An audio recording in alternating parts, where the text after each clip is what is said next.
Mushroom Wonderland.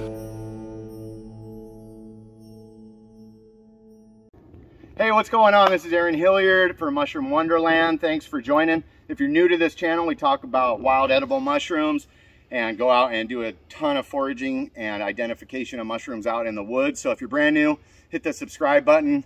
And if you get value out of videos like this, give it a thumbs up. And if you leave a positive comment, it not only helps me to know like where you're at and what you want to see in videos, but it also kind of helps the algorithm and helps the channel to grow. So today we are on Blake Island, right in the middle of the Puget Sound of Washington State. And it's spring. Right now we're in the middle of April.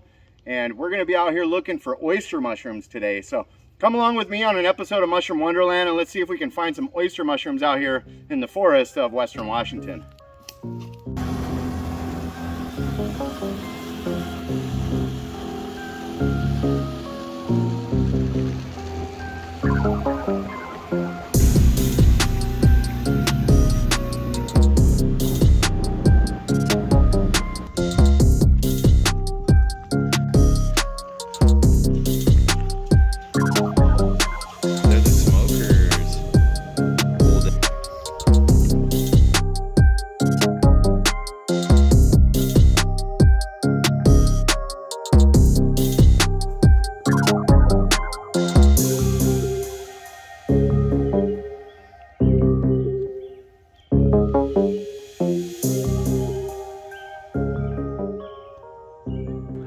Hey everybody, so this is Aaron Hilliard from Mushroom Wonderland.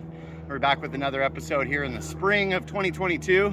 And I'm walking on Blake Island, which is like smack dab in the middle of the Puget Sound, right across from Seattle. And there's no cars or homes allowed here on this island. It's just a state park preserve. So it's really beautiful to be hiking here today. Beautiful meadows and butterflies, just me and my wife out here hiking. And we came across some beautiful mushrooms growing here on this log. So if you look at these, you might recognize them. These are actually like really gorgeous, and I'm probably gonna pick these and take them with. But these are known as oyster mushrooms. So one way you can tell that it's an oyster mushroom is that it's gonna be growing on wood every time. It's always gonna be growing on a log or on a stump. Wow, that log right there has got a ton of them on it too. But so they're growing right out of the wood. So it's got these white gills under here, and the gills are always white colored. And if you were to take and lay this on a piece of black paper or a piece of foil or a piece of glass, the spores that are going to fall out of here would leave a spore print that is white, and that's one way you can tell. There's not a lot of lookalikes of this mushroom. These are really fleshy and real healthy looking. These are actually the same genus and species that you would buy in a gourmet grocery store. So the scientific name is Pleurotus ostreatus, and there's a lot of different subspecies of that, or strains if you will. So some of them are blue oysters, some of them are really white. These ones happen to be brown, so they're really pretty, but they sell for a lot in the market. But this time of year you can come out in the woods and just find yourself some. And so these are very highly edible, and you know, I've heard it said that all mushrooms are medicinal, so eating these can improve your immunohealth and stuff. It's just eating wild and eating natural food, so always exciting to find a flush of these. Like I said, there's not a lot of lookalikes, so these are definitely edible, really good ones to pick and to take home. And so this flush of them is just beautiful. You know, you can cultivate these. You can even buy kits of these mushrooms at the Mycological Society Mushroom Show in the fall, but probably not this exact strain. The ones that I've grown from there were blue oysters, or even a more dark brown one. These ones are kind of tan. You could even cultivate these. You could take the spores and then grow them on straw or wood chips at home, and just start a mushroom farm out of this particular strain. Name it whatever you want to name it. They smell kind of like anise or licorice. And just like with all mushrooms, you want to make sure to cook these well. So beautiful oyster mushrooms flushing here in the spring. And it's always growing on a deciduous wood. So this is an old alder. And if you're finding it growing on a coniferous log, like a Douglas fir or a hemlock, then it's probably what we call angel wings or Pleurocybella porgens. And that one is also edible and said to be really good. There was an incident in Japan where some people with kidney problems actually died from eating the angel wings, so it scared a lot of people, but most people would say they're, most mycologists would say that they're safe to eat. But these ones right here, Pleurotus, ostreatus, or the oyster mushroom, super delectable, edible wild mushroom. So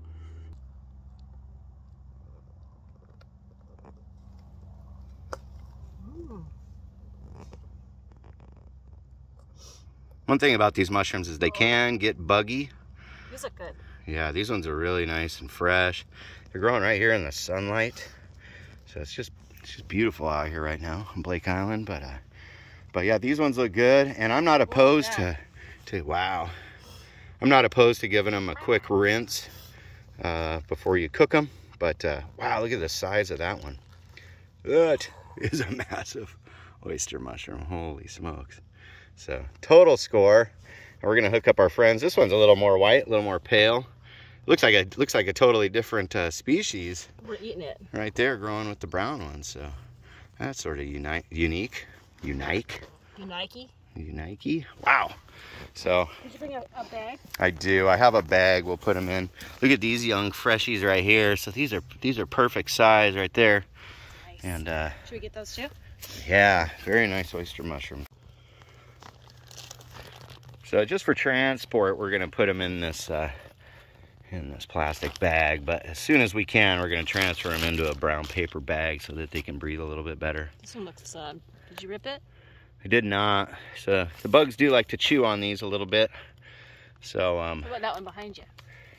There's a couple here. And so another little tip I learned from a mushroom farmer about oyster mushrooms is that when the margin, so the margin is the edge of the cap right here, when the margin really starts to undulate a lot and it gets real wavy like that, it's dropped a lot of spores. It's probably past its prime. If you look under there, you can see it's been nibbled on by a lot of bugs and stuff, and there's no doubt some fly larvae in there. So we're gonna leave that behind. And if we look farther down this log, you can see some that have just totally turned to mush and are being eaten by the insects. So I would suspect that there's probably still some larvae in these big ones that we picked.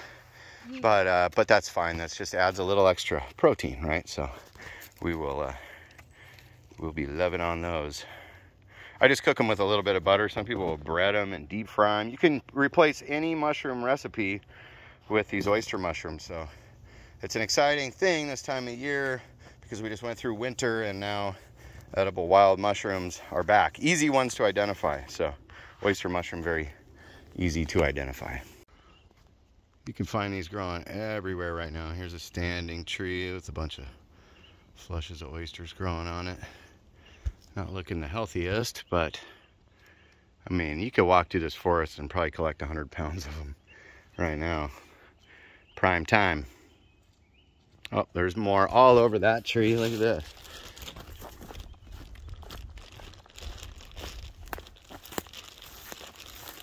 Wow, another good example.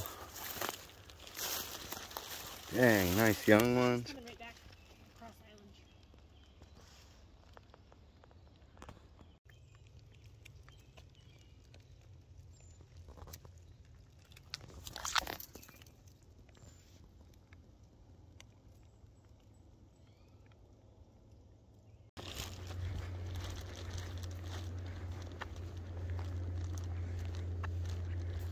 Another log of them, another flush of them. So there's no shortage of oyster mushrooms out here. These young ones are especially prime in my book.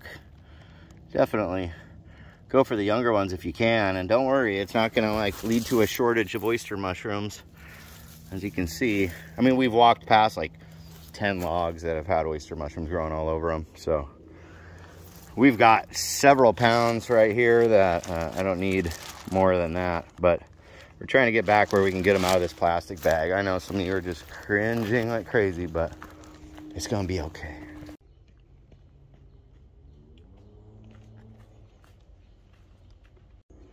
So just so you know, this is called a red alder, and you can see these leaves. They just came out in the last couple of weeks, but they're kind of football shaped. They have these serrated leaves on them, and yeah, they go bare in the winter time, but these are the trees that you'll most likely find oyster mushrooms growing on. So there's some really big ones here, but when they die and limbs break off and stuff, that's where you'll find the oysters. They're not going to be growing on live trees because they're not parasitic, but they do like eating the dead wood that is going to be from these alders and occasionally from big leaf maple. But keep in mind, this is what the alders look like if you're out hunting for oysters.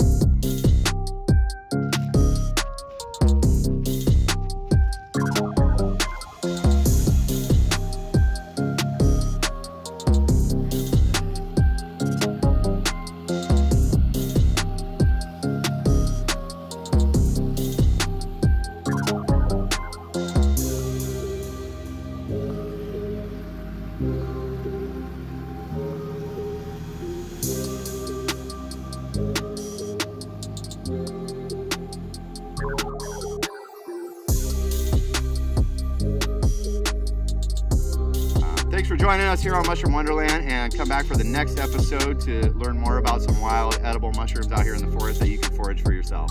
So see you on the next episode. Much love, everyone.